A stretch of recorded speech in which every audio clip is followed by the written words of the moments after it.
podcast. Great to have you on.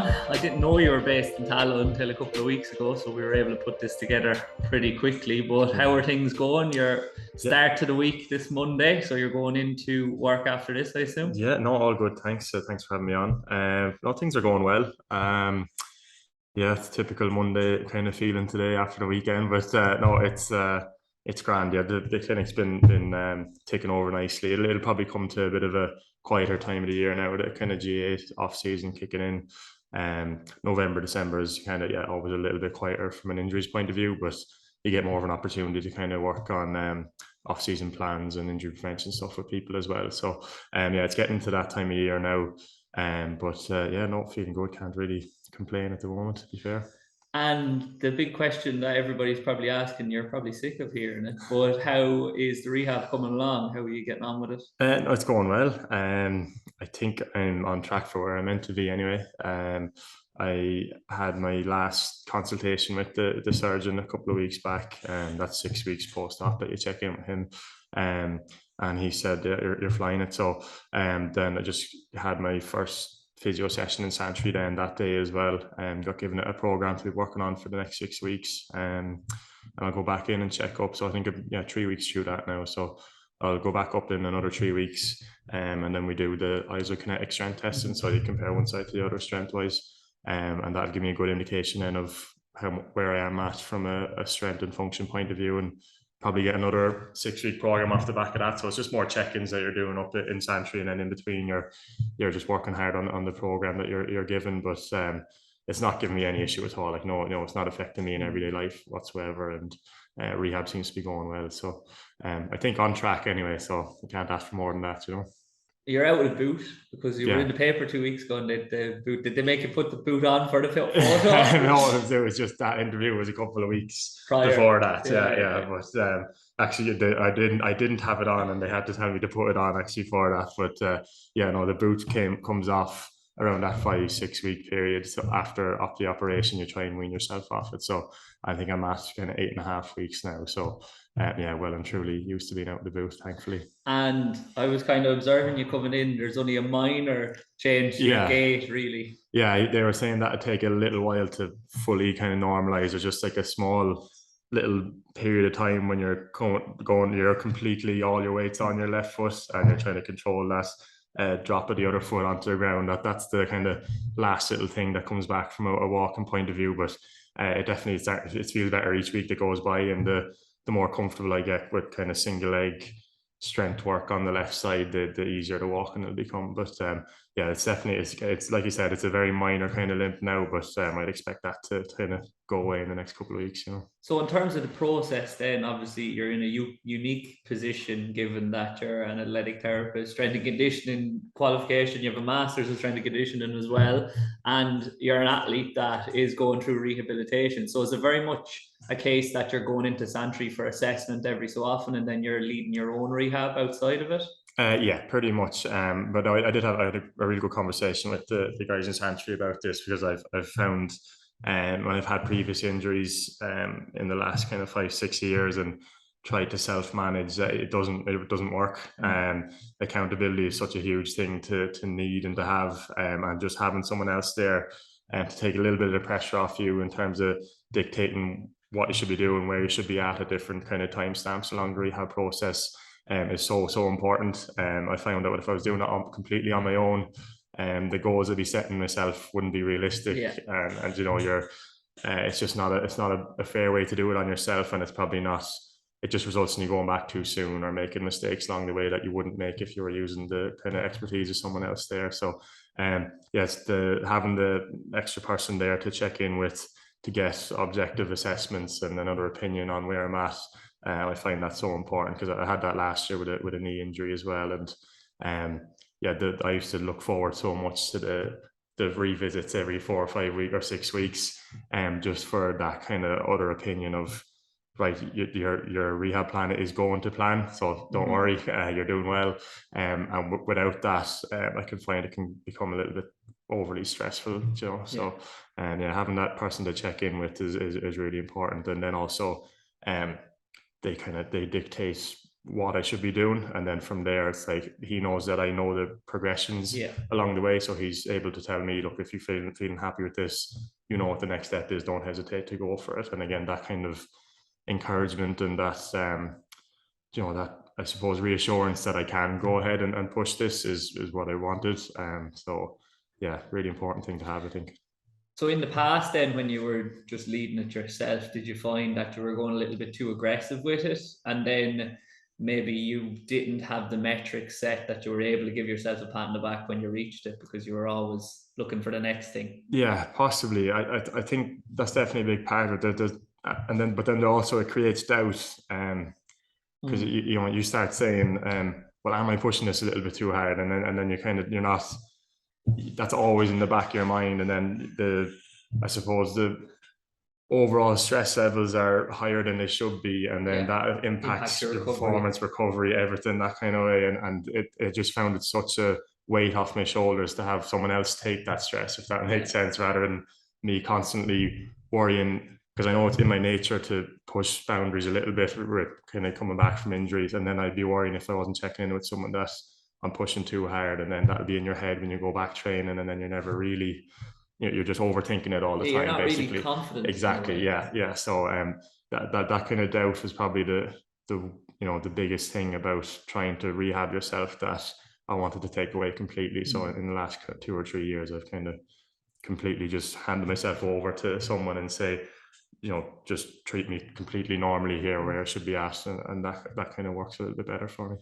And it's probably a case when you go in for those conversations, I've been in that position as well, obviously rehabbing knee injuries and whatnot, and you're having the conversations and you're deliberating together, and then they say something and you're like, yeah, I was thinking that, actually, to be fair, that was one of the things I was thinking. So it's almost having that external voice that you can reflect with them, and you can just rationalize things and see if you're thinking correctly. Completely. And they'll probably say, sometimes you bring something up to them and they're like, no, I think that's inaccurate, probably based on you're being a bit hard on yourself, usually, rather than easy on yourself. And that's a positive as well, isn't it, in that 100%. You're constantly pushing boundaries, because that's benefited you in the past, in your whole athletic career, in your studies probably as well. Like, you're always pushing on to try and get better and better and better. Yeah, absolutely. But like I said, it is that, it's that reassurance is the big thing. Like, it's even, as you said, you're talking with someone about this, in one way you want them to know that you know what they're talking about. In a way, there's kind of an ego thing with it as well, but at the same time you have to kind of drop that and completely let them offer their opinion, because I find that sometimes they can be, if you don't tell them, look, listen, just totally be completely honest with me here. Don't think about me as like, oh, I want to do this on my own. I want your complete input here, and that's usually the best way to kind of approach it. So, and like you said, usually they're thinking along the same lines of what you were thinking, but getting that reassurance of, okay, I'm on the right track is just such a big confidence boost for you as well. That I'm not pushing it too hard, or I'm not doing enough. Kind of, you're getting the balance right, and getting that reassurance is just, it's really, really important, I think.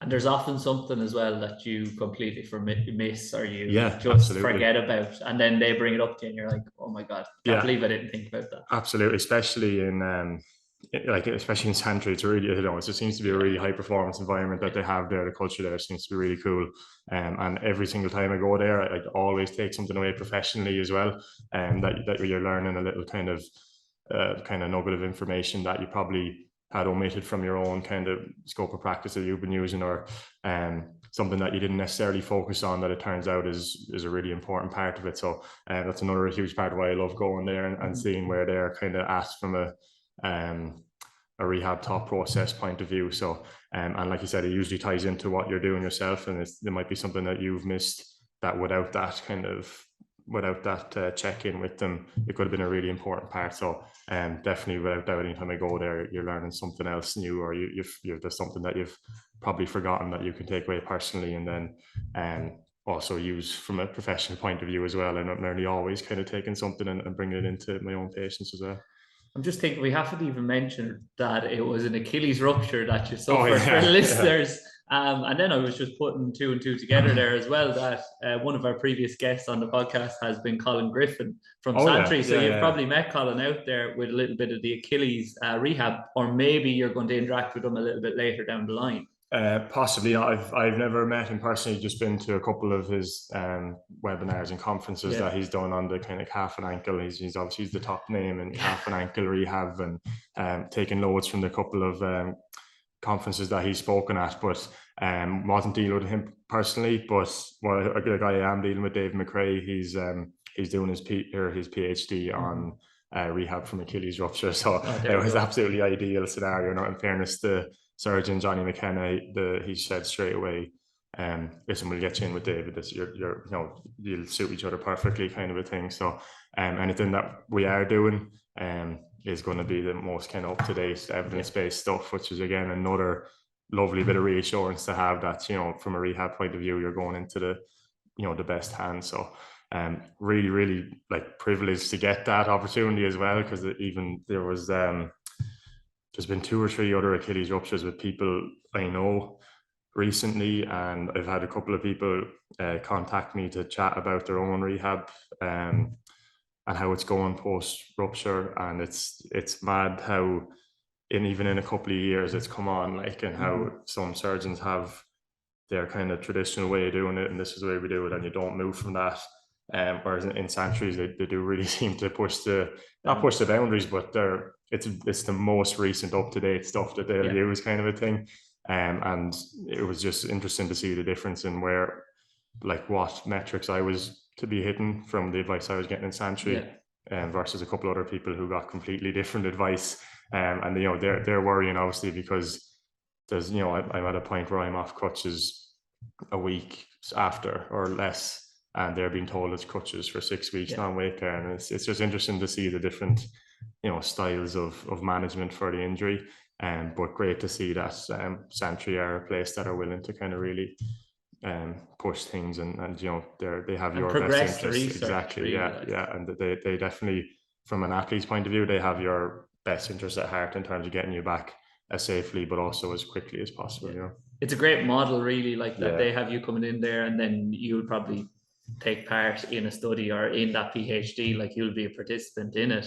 So they have participants coming to them consistently, and then they're solving problems and solving issues for them, and then sending them out the door. But then that's not the end of it as well, because that goes into the information that's then going to be passed on to other therapists and on to other practitioners, that's going to benefit everybody in the industry and benefit any injured athlete with a similar injury or a similar rehab process. But I know myself, when I did my ACL and I went in for knee reconstruction in there, like initially, obviously, when you go through the injury process, you experience some level of grief or trauma from it, and it's a painstaking process. But then in hindsight, after a couple of months or whatnot, and you're going through it, you're realizing, geez, I'm actually learning a lot here. Like, so has this been a really big learning opportunity for you, I suppose, in relation to specifically Achilles rehabilitation or Achilles rehabilitation from Achilles rupture? Definitely. From that specific point of view, the Achilles specific thing, hugely. Again, I would have had my own, I suppose, my own thoughts on what Achilles rehab should look like, and now I know that that's different. So it's cool. Like you said, I would have been, the kind of generic information you're kind of thinking of with Achilles rupture is after operation, 4 weeks non-weight bearing, then it's partial weight bearing, and then you start weaning yourself off the boot in that 8 to 12 week period. Very little movement of the ankle during that time. This was all what was in my head. And then you get started with some kind of basic strength and very basic mobility stuff, and start gradually progressing it from there. Whereas my own experience of it has been everything is 6 weeks earlier than what I thought it was. So that was like a really cool learning experience to get. So already from a professional point of view, benefited hugely from that. But then there's other learnings personally as well. And I had probably a medium-term injury last year with the knee, which I really struggled with. I'd never had anything kind of in that time frame injury-wise. But geez, it prepared me so well then for this one kind of thing. kind of a sad thing to, you know, for something like that to happen for you, to learn how to handle something like that.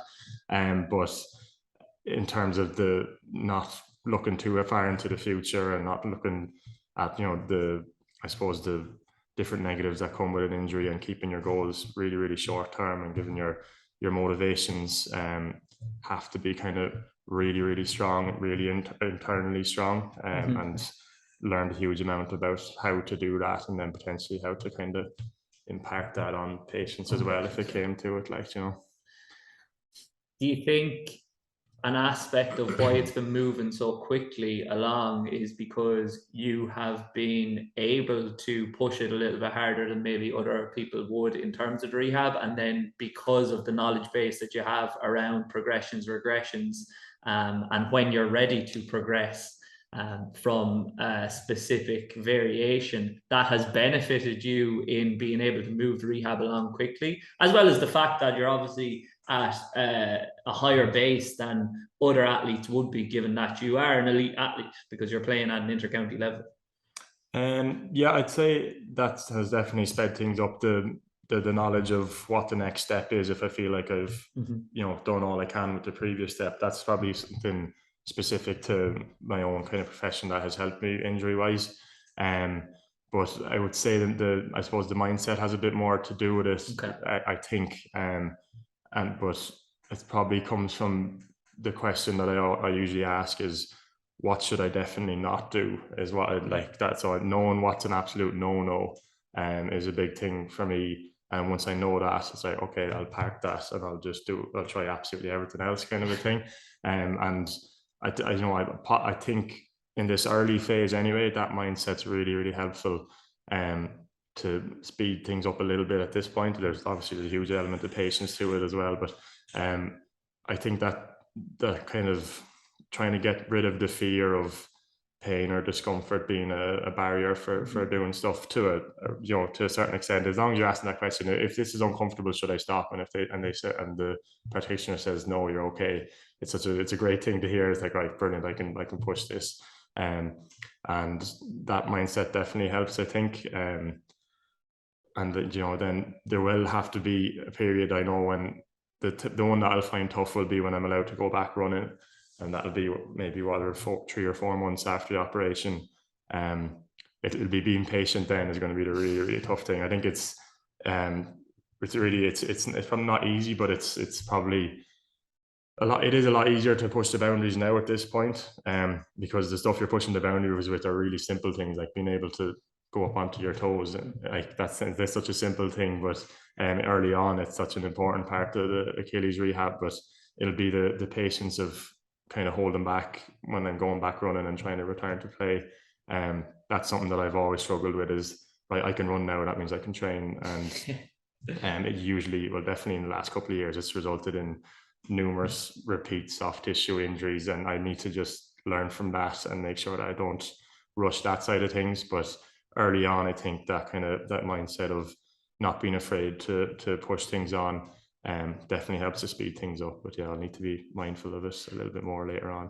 I don't think you're the only one as well that does that, and makes that mistake, especially in Gaelic games. The second you're out on the pitch, it's like grand on back. And it's not very rational. And sometimes it can be difficult from a coaching perspective to hold athletes back and say, like, look, we can do this, this, and this. But it's the same question you just reflected on. What can I absolutely not do? Yeah, exactly. And given the nature of the sport and the nature of the athlete always wants to do something that is a little bit more chaotic, a little bit more challenging in terms of the sport and performance levels in the sport. So outcome based, like it's definitely. Like, I want to play a game, I want to kick a ball over the bar, I want to do this drill and execute it efficiently. I don't want to do some boring straight line running, because that's not what I'm built for. That's not it's not what motivates me. So in terms of you speaking to yourself around the pain science and talking to yourself and asking that question, what should I definitely not do? Is that a similar approach that you use with clients then when you're returning them to play, in that when you get them back to pitch, you are just as conservative as you're going to be this time around? And what are the questions that you specifically ask them? Is it that same question? I probably, err on the side of being more conservative with patients, and I had to learn that from experience. Definitely early on in the kind of return to play type stuff, I would get carried away in the thrill of the fact that he's back or she's back running pain free, and like, I'm buzzing. Geez, things have gone well here. We've ticked all the right boxes to date, and then you get a little bit carried away. And you're like, yeah, he probably could train, like, and you want to see them happy, and you want to see their reaction when you say, oh yeah, you can train, and like, you have to try and remove yourself from that, and remove yourself from the kind of emotional side of that thing. So and I definitely had to learn from experience, and I had to learn from a club manager in a team that I worked with telling me at the end of the year when we went through a bit of feedback, and he was like, I think you treat every patient like they're you, and you shouldn't, because everyone is so different. And it was great feedback, and I learned from it so much in the following year. And it's certainly something that being a little bit extra conservative has benefited me a little bit more. But in terms of, like you said, how to frame it with someone, I probably try and early on get a gauge for the type of person they are. I like in the initial stages of an assessment that someone doing what we call the subjective history, which is that initial chat of how their injury came on, that kind of thing. And I try and go as deep as possible in that early conversation in the first assessment to try and get a good gauge of what type of person they are, what their motivations are, what their long-term goals are, what the short-term goals are, what do they expect from the kind of injury and rehab process. And you get some really, really good answers from that, which helps you to kind of determine what sort of a mindset they're going to have, and whether they're going to be someone that's easy to convince to do what you think is right for them, or difficult to convince of. So it's definitely something that I find is very different for each individual. There's some kind of dream patients to work with that will do absolutely everything that you tell them to an absolute T. But then there's other people that will get a little bit carried away with, in terms, like you said, they felt good doing this, so they might do that.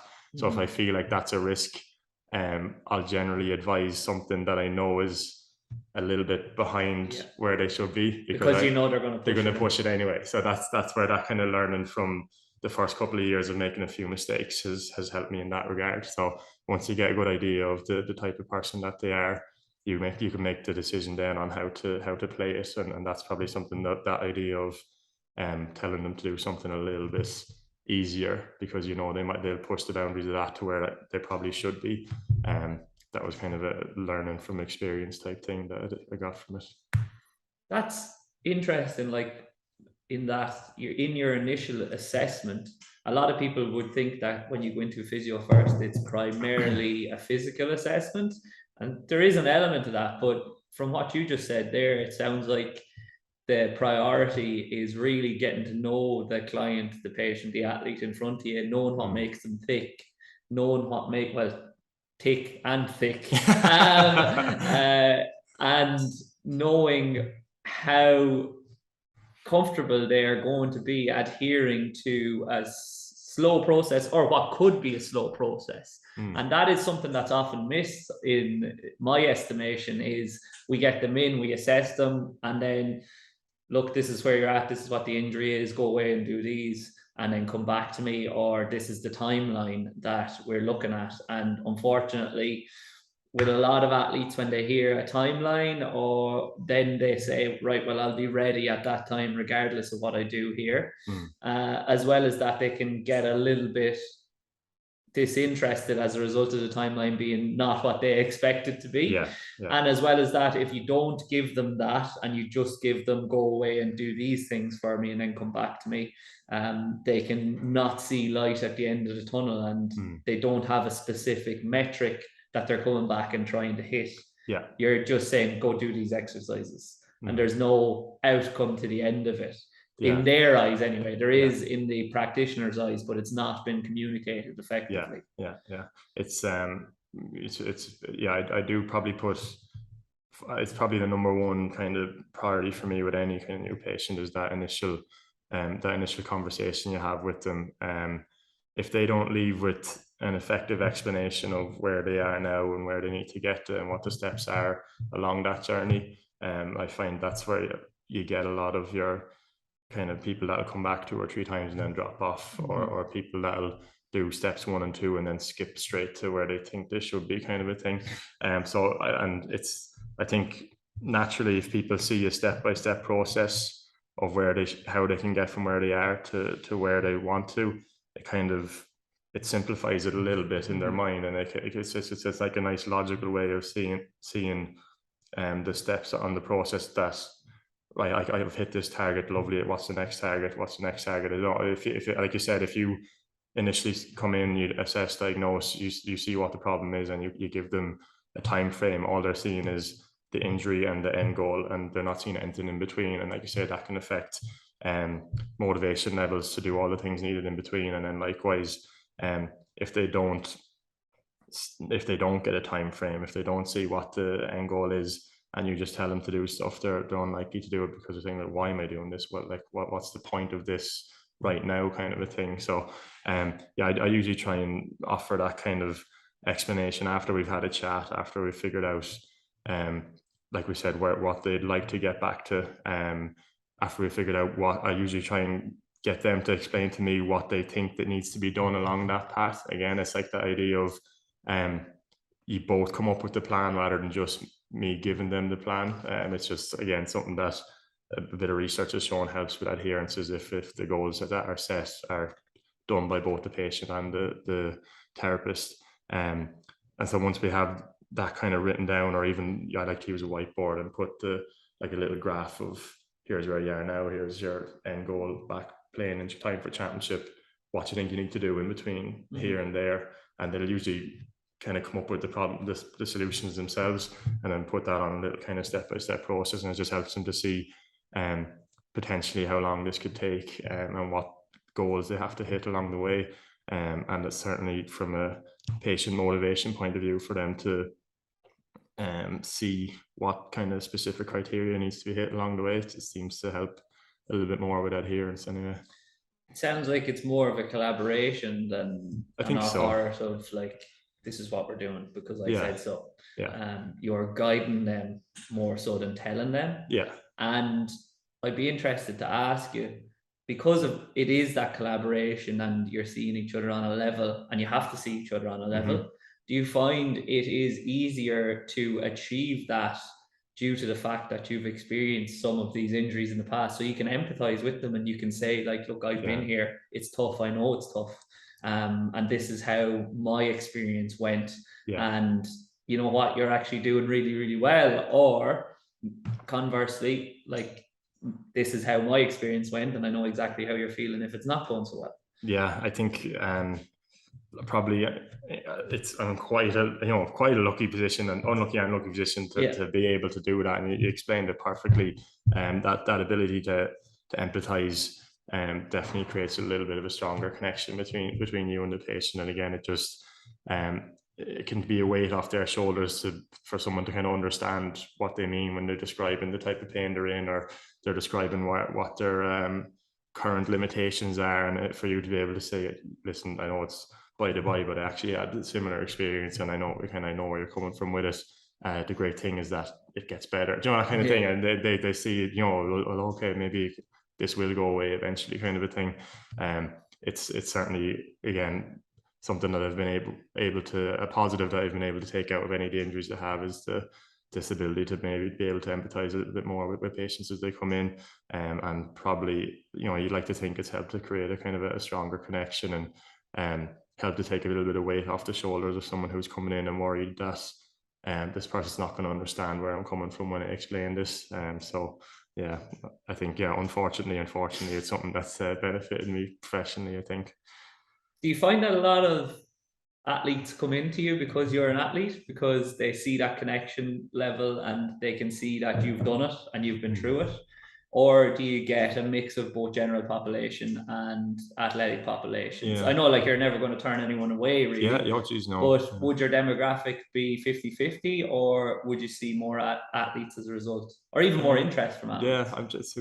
I'd say it's probably very 50-50. It's just where I am in Dublin and Tallaght, like Kildare GA is a big thing there and like that. So especially early on, it's not like anyone knew that I was an athlete or anything like that. So I would say in the first couple of years, it was probably 80-20, if anything, between, exactly. And mainly because I rent a room out of a public gym. So most of my clients were the gym members. So got a really nice mixture there. And then like I still get a great mixture of the gym members. I get a lot of older clients as well, which is again really common in kind of physio athletic therapy patients. But then there's a nice mixture. You get through links with different clubs. I've a bit of a link with Tallaght Rugby Club and St. Mark's GA and a couple of GA clubs down in Wicklow and North Kildare area and stuff like that. So, and there's just a stupid amount of soccer clubs in Tallaght. I didn't realize, so all the kind of ones local enough to where I am. There's a bit of a link there, but don't mention you used to play for Bows, I'm sure. No, that usually has to stay on the QT a little bit. But no, I like using it for a bit of banter as well. It's good crack. But it's usually on, like, when someone comes in and then they kind of, it's only the second session that they realize, oh geez, you used to play whatever as well. So I wouldn't say that the athletic profile or whatever has determined it a huge amount. But it's probably at a point now where it's 50-50 of general population and kind of athletic population. Yeah. What about your following online then? Is that primarily people that are interested in athletics or some form of running-based sport, or just running in general? Because a lot of the stuff that you share on your Instagram is in relation to sports performance or athletic performance, I would say. Yeah, because that's probably what you're more interested in. Exactly. Yeah. It tends to be, usually if I'm putting something up on social media, it's something that's recurred recently in the clinic a lot. And a lot of the time, a lot of the social media stuff actually came during COVID. So a lot of them were kind of COVID related stuff, overuse, injury type stuff. People took up exercise very suddenly that they didn't normally do, that kind of thing. But it's probably, like you said, it's the stuff that I'm more interested in is what I tend to put up. Maybe that's natural, but I should probably diversify it a little bit. Or niche down. Yeah, you could do. Yeah, either or would work. But in terms of following, it's again a mixture of people interested in Kildare football, and then the kind of, like you said, the type of content I've put up has probably driven a lot of like rehab based following type thing as well, and people interested in the kind of injury side of thing, but it's not specifically aimed at any specific type of following. And again, I've never been overly comfortable with social media type stuff as well. I need to, it's like a constant effort to convince myself that, okay, I need to do this, I need to do another one, because it's definitely a fact that the more active you are on it, the busier you get. So it's definitely something that I should put hard to manage too. Yeah, it's something I should put a lot more emphasis on, but don't. But always promised myself that right, next month I'm going to actually do this purposefully and with good reason to it. But I need to work on that definitely a little bit more. But at least you're thinking along the right lines, in that you're not just putting out content and pumping out content for the sake of it. It's purposeful, as you said, like it's going to help somebody. And that means that the quality of what you put out will be good. It's just probably the consistency that's lacking a little bit. Yeah, possibly. But I'm interested in the fact that you've mentioned a couple of times that you're in Tallaght, and we mentioned it at the start. Is it refreshing, a little bit refreshing at least, that every person that comes in to see you now isn't asking you whether you'll be back for championship next year? Whereas if you were still in Kildare or if you're at home, I'd say every second question is that. Again, there was probably there was a little bit of that in the decision-making process of starting in Tallaght, because, like you said, it's very few people would be aware of it, and so it was lovely to have success based purely on your professional abilities, that kind of way. And it was like I say, success, like the small amount of success from the clinical point of view, but it is success. Yeah, well, it's still going. That's exactly. That's success. Yeah. Like if a business is operating and functioning, the majority of them fail. So that's it. And I was often worried about, there was a therapist who mentioned once about treating your family or treating your close friends, and he was adamant that it doesn't work. He said it doesn't matter how much you love them or they love you, they don't respect you professionally like someone who doesn't know you respects you. And as much as they'll argue that and say, oh, of course I respect you, it's just the dynamic is so different that it rarely works.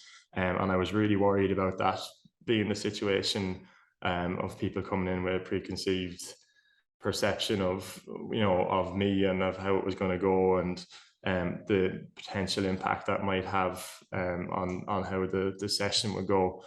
So I like that idea of kind of starting brand new in a place that was totally alien to me at the time as well. So that definitely dictated the reasons for Tallaght. Now again, it was pure chance that I ended up here in some respects. Just a friend who was working in the gym said they had a spare room, but then when I thought about it, it just appealed to me. I was like, geez, I like the idea of this now, where it'll be kind of totally, any success will be because of how I perform professionally. And I was glad of that in the end. But I do at some point see myself moving back to Kildare. But again, there would be a little bit of a worry in terms of how it might impact the kind of patient professional dynamic type thing as well.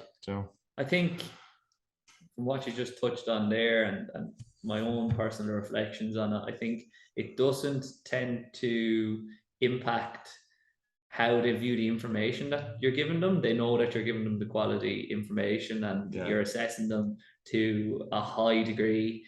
It probably impacts their adherence to it a little bit more, because they're saying, oh sure, Kevin would be grand if we just don't do it. Like he won't be thick at me or whatever.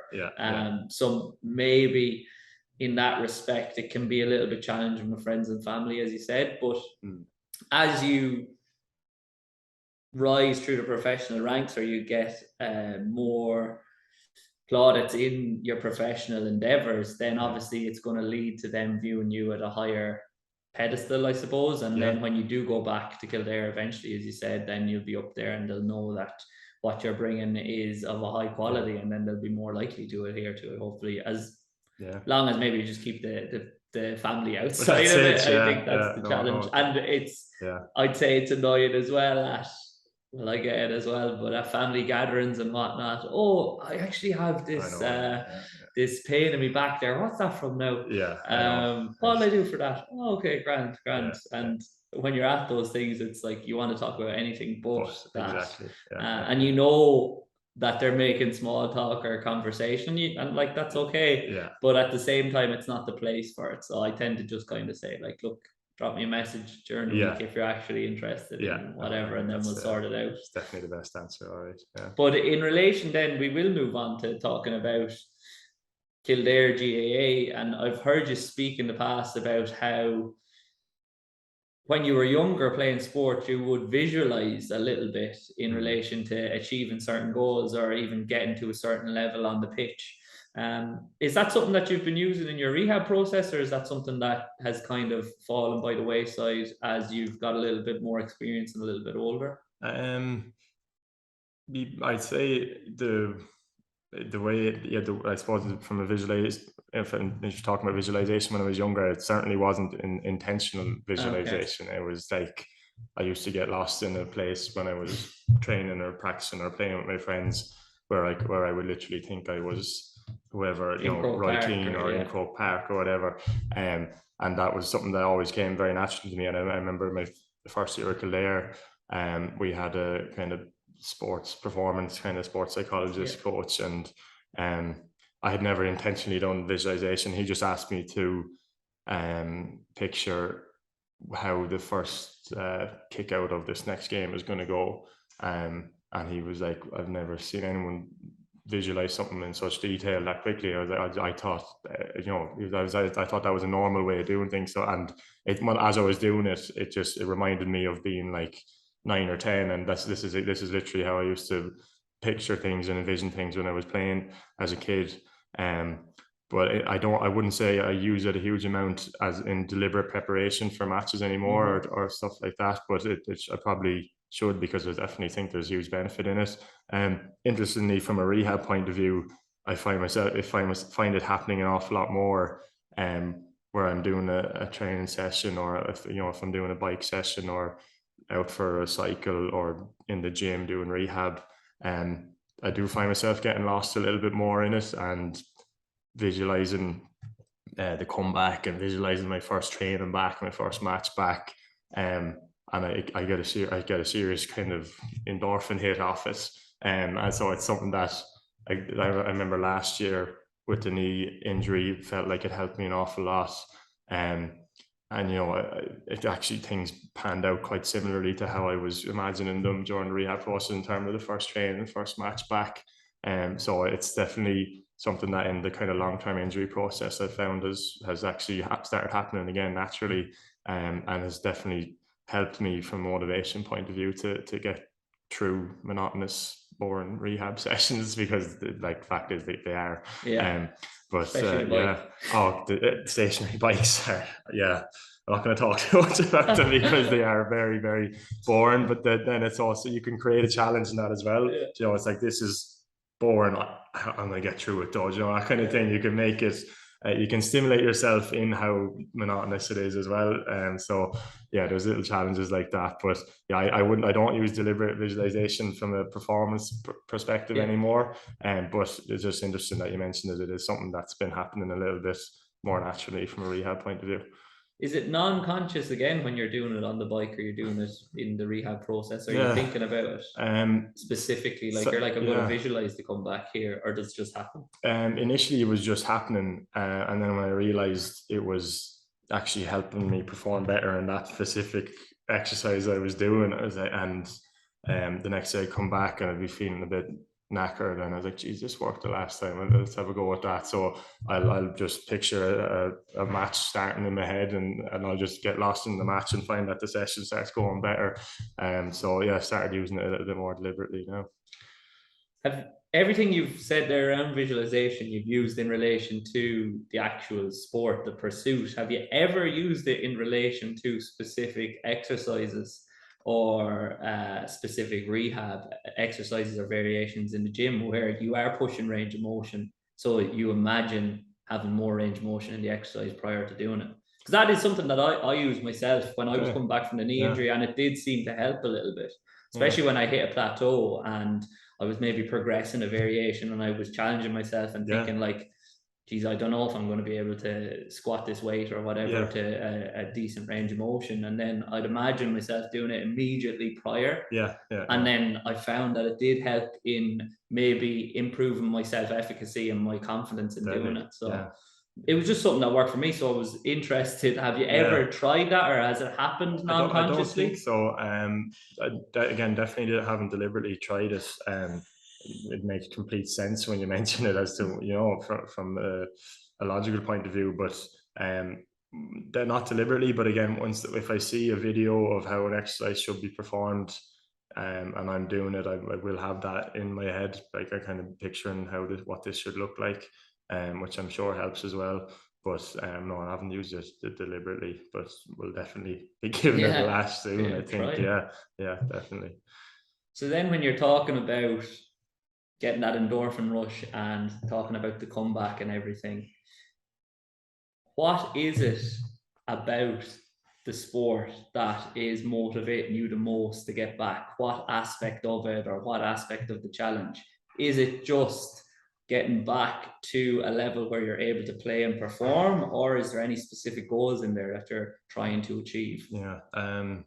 I'd say even after the first week, or like maybe even the day after, day before, I was in my head, I'm gonna be back like way better than I was before, type thing. So I just have it in my head, this is gonna be Kevin 2.0 type thing. So it's just that's what I've been kind of clinging to as a long-term objective, as that's one of them. And then the other one is, now this has to be taken with a pinch of salt, and safely is like, oh, I'm I'm going to rehab this quicker and better than anyone ever has. I know they're stupid and not realistic, but they motivate me, kind of way. I know that I'm not going to be the fastest person ever to come back from an Achilles rupture. I know that's, why not though? But I exactly say that's it. Look, in my head, that's what I'm saying. But I don't want to encourage people to overdo it either, if that But I makes think sense. in relation to the realism, I think it is realistic to say I'm going to be better than I was before. Because that should be the goal of your rehab. Exactly.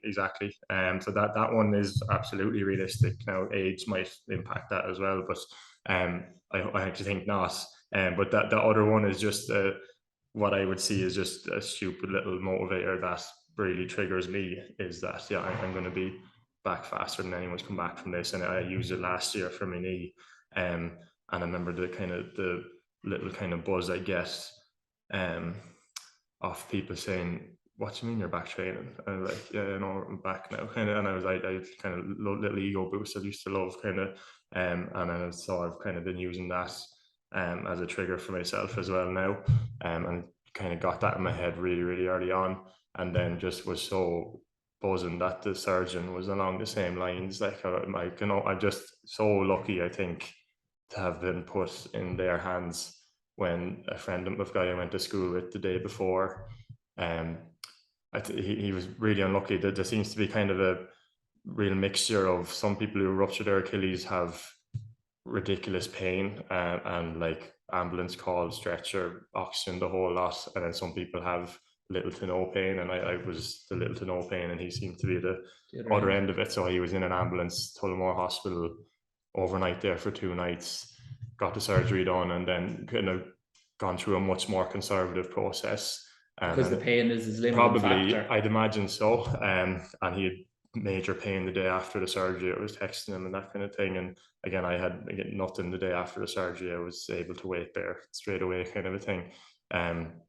So there's definitely a huge amount of luck that the way things went fell right into the exact kind of type of thinking that I wanted to approach it with anyway, in terms of back better and faster than anyone kind of thing.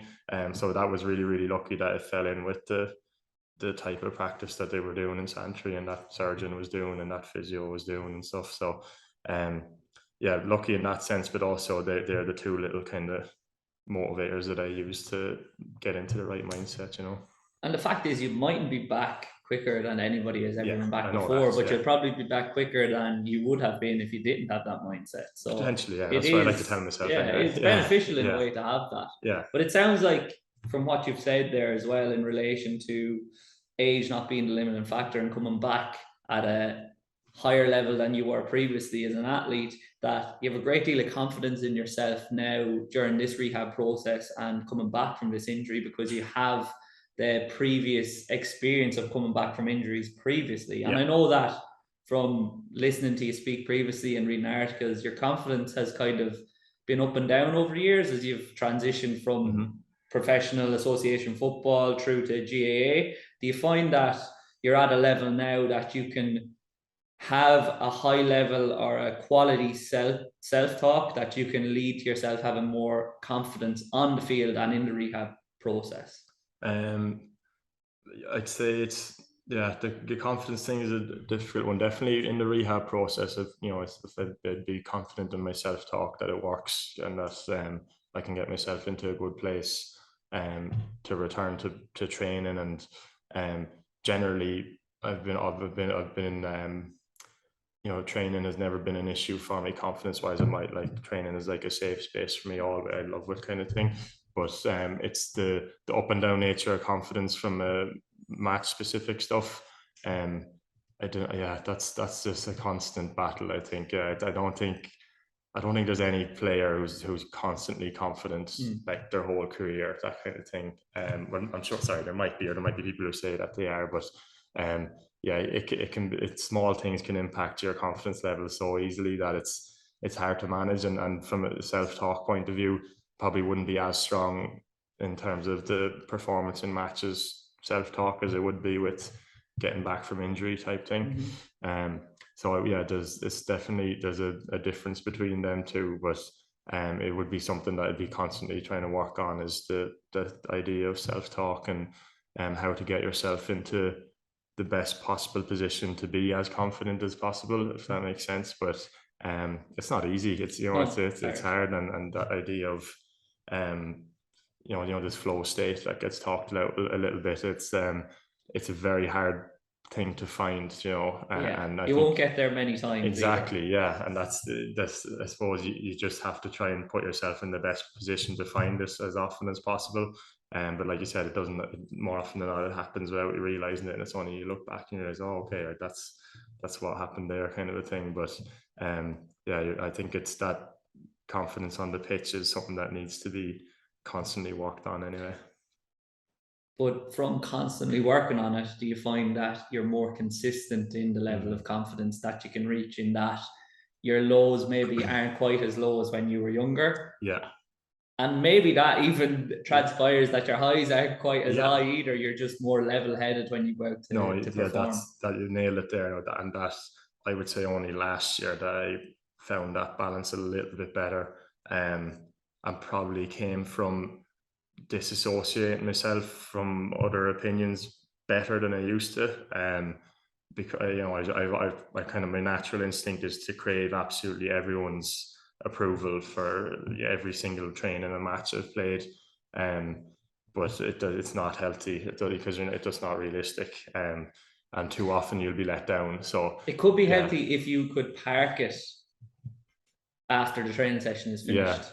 True. Yeah, exactly. But that's but that's very hard. I'd be similar in that way as well. I'd be thinking about it for days afterwards of a match or a training session. But if you could just isolate it, bottle it, that's it. take a supplement before you go out. Exactly. It'd be perfect, because it leads to a higher level of performance probably on the field. But actually, now I'm thinking, sometimes when you're thinking in that way and things don't go to plan, it can lead to a little bit more worry and stress on the field, which 100%. Negatively impacts your performance. Yeah, absolutely. You've nailed it there. And again, someone, I can't remember what book I read it in, but a sportsman's book mentioned it. Things are never as bad or as good as you think they are, and that's certainly a fact. Like, you've never, if you've had a good game, it's probably not as good as you thought it was, and if you've had a bad game, it's definitely not as bad as you thought it was. And that kind of tried to live by that mantra last year and the year before a little bit more. Social media wise, just muted anything to do with GAA and football, and that actually, as I thought at the time, I thought I was being so dramatic doing that, but it's actually been really, really helpful. It means I don't see the scores and results of games that I'd be interested in, but I have to search for them a bit more. But it's really, really helped, actually, because I think if you try and, you say after a match, I'm just staying off social media again, it's stupid. It's not healthy. Whereas if you just mute anything to do with it, you can happily scroll away through it, and at least you're not going to come across something by surprise that could knock your confidence, or kind of what I'd see as worse is give your ego too much of a bounce as well that it doesn't need. So that's been a big one, and that idea, like you said, of being able to control the lows and highs a little bit better has probably helped maintain a healthier outlook on life in general. But in terms of, again, that dealing with nerves and anxiety coming into a game, it's probably a little bit separate again to that thing, and that's something that needs that's something that I think can change at the drop of a hat as well. A coach's opinion, or you trying to do something else that you've been told to do, a job that you're not overly comfortable with. There's just so many kind of extrinsic factors that can influence how you approach a game mentally, that I don't think there's a answer to how to consistently stay confident, if that makes sense, in the lead up to a match. So, it's impossible to stay at the very top for every single performance. That's it. If somebody could do that, it would be like they'd just be next level, like above and beyond everybody. There's so many extrinsic factors impacting it, like just thinking about like Cristiano Ronaldo the last couple of weeks walking off the field, like there's a lot of extrinsic factors there that are leading to a dent in his confidence, and he's never experienced that before. And you're going to encounter things as an athlete that you haven't experienced before. Everybody is going to, but it does sound like over the last couple of years because of how you've been framing it and how conscious you have been to stay away from those both negative and positive external voices, it's led to you enjoying being around the lads and being in the game, playing football week in, week out a little bit more. Yeah, I think so. 100%. Now again, I always absolutely love, like I said, I talked about training being kind of a safe space. I love training and probably got into a little bit too much of a, I don't know whether it was, that, you know, that again, that phrase that I remember Paul O'Connell used to talk about in Munster, train like Tarzan, play like Jane, like where it happened in soccer in the UK where, I used to love going to train and, you know, couldn't believe this was my full-time job type thing, would train away, but wasn't necessarily in a mentally strong enough place to transfer that into matches.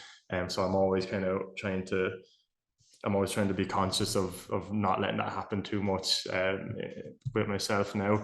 But yeah, again, the kind of GA dressing room, the friendships you make in the teams you're in, always absolutely, you know, I love that side of things, and it's certainly something that you know you're going to miss big time when it's not there. So it's, and like you said, the idea, the kind of looking after the confidence side of things, or the not seeking approval of externally as much as I used to, has definitely led to more enjoyment from that perspective as well. So yeah. What do you think it is, the fact that the GAA dressing room is so different to the soccer environment, that has led you to be able to do that come match days rather than what was happening in a professional football environment? Potentially because I know there's a lot of pressure, like loads of pressure on intercounty and senior club football, but there's financial pressure and external pressures that aren't present in the GAA in a professional football environment. As well as that, you're coupling that with a very, very different coaching environment in both as well. Yeah. What did you say again at the start? What was the question? About the GAA dressing room, does that lead you to being a little bit more comfortable in going out and performing on the match days? That was an interesting one. I'd say in the first couple of years when I came back from GAA, the answer would be different to now. Kind of only reflecting back on it now, I think I found GAA dressing rooms more a more friendlier environment, or more comfortable environment, because I was coming back into it into people that I knew, a place that I was comfortable, a place where my own, I suppose, status within the dressing room was already at a level which was different to in the soccer dressing room, where I was coming in as a nobody who wasn't familiar with the culture of a English soccer dressing room either. The type of banter that goes on didn't fit in that way, kind of socially, but also hadn't done anything to earn their respect as a player yet either. And that's something that any Irish person who goes across the water will experience, and it can be quite a sink or swim environment. Some lads are able to get through that early phase of being the uncomfortable, quiet fella in the dressing room and having to battle through the slaggings for a little while to get to a point where you're comfortable in that environment. But I never had that in Gaelic football one, so there was probably like, I overestimated like how comfortable I was in the GA one because of how much I struggled early on in the soccer dressing rooms. But so yeah, they are different, but probably not as different as I said earlier. But yeah, it was just it was a reaction to coming home and being happy kind of thing, that kind of. But yeah, they're very different. There's definitely a more kind of a welcoming sense, like you're that feeling of you have to prove yourself to fit in first in a soccer dressing room or something. That's what it felt like. It was like they're not going to accept you from day one here. Now again, that could potentially be just that specific teams I was a part of at Charlton, but I never found that in GA dressing rooms, and that's been a part of a multitude of teams from club, intercounty, college teams. I moved clubs, as well. I used to live in Waterford and then moved to Kildare, and there's always been that sense of, you'll find a place in this dressing room, no problem at all.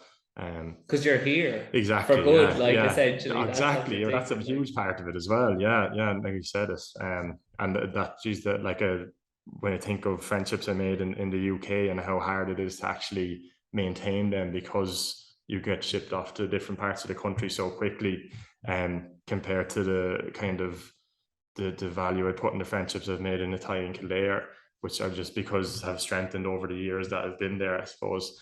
That's probably a huge difference in why they kind of seem so different culturally. Yeah. Well, you've definitely found your place now anyway. So we are going to move on to quickfire questions to finish. Yeah. The first one is proudest achievement to date. I think our playing in that international rules series was, I remember thinking at the time before that, Australia game, this was pretty cool. So it's a cool experience by the looks of things. I would like to see it happen more frequently. I think everybody would. But a unique experience, not everybody gets to do it. So I'd say you're extremely grateful for that. Next one is favorite athlete of all time. I think probably should say Roy Keane because of the bordering on obsession, hero worship I had of him as a child, which pretty much continued even into him becoming a pundit, and you can just kind of sense the type of leader he was and stuff like that. And also he seemed to be a bit of an athletic freak again. You watch back how he played, and you hear he was a bit of an aerobic freak as well, but he had this huge closing down speed was I used to see. It was just how quickly he closed the space down when he was making a tackle. So he was and the strength as well, obviously the to strength, hold lads off, so or shunt them off the ball. But I think a lot of that as well, his athleticism obviously isn't talked about as much, not really. but his positional awareness and his knowledge of the game probably impacted in elevating his athleticism. Absolutely. In that he's in the position to close down.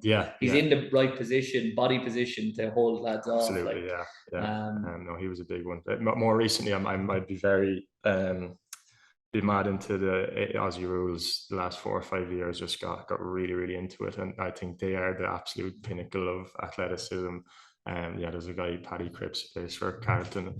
I think he's about 6'3", 6'4", covers 16K a game. It's ridiculously powerful and strong and fast, and they're freaks. So he's another one there. The running volumes in the game is just sick. It's scary, especially the high intensity volume as well. Exactly, it's sick. Yeah. What's the biggest thing you've learned in the last 12 months? I would say from a football perspective, to trust my instincts a little bit more. So got just not to get too worried about what's expected of me from a game plan point of view. Obviously stick within the principles of a game plan, but to go with my gut a little bit more and not get too bogged down on what the expectation is. Just kind of been at this long enough now, I should be trusting my own instincts. And then general life-wise, it was to just keep putting myself outside my comfort zone from a professional capacity. It's a hard thing to make yourself do, which I did this year and found to great benefit with a couple of things. Started doing a leadership course run by the GPA. It's called the Jim Madden course, where they really, really challenge you to become a better leader in your own environment, and you have to step outside your comfort zone with that. And then took on a new position, lecturing part-time in DCU as well, and there was plenty of different athletic therapy. In the same course I did in DCU, in a couple of different modules. Up there, that's the place. So I took that on as well this year, and it kind of doubled my workload then, and had to kind of remember how to be on top of my own kind of calendar and life and organization and planning and stuff like that. So we're going to help you be on top of that by asking the last question. What would you tell your 18-year-old self? I would tell him to do more speed work, definitely as a youngster, and probably to control your ego a little bit better. I think you'll find a bit more inner happiness doing that. and just to enjoy the journey a little bit more, I think. Thanks a million, Kev. No problem at all. Brilliant. Yeah, Really thanks for having me. appreciate you coming on. Awesome.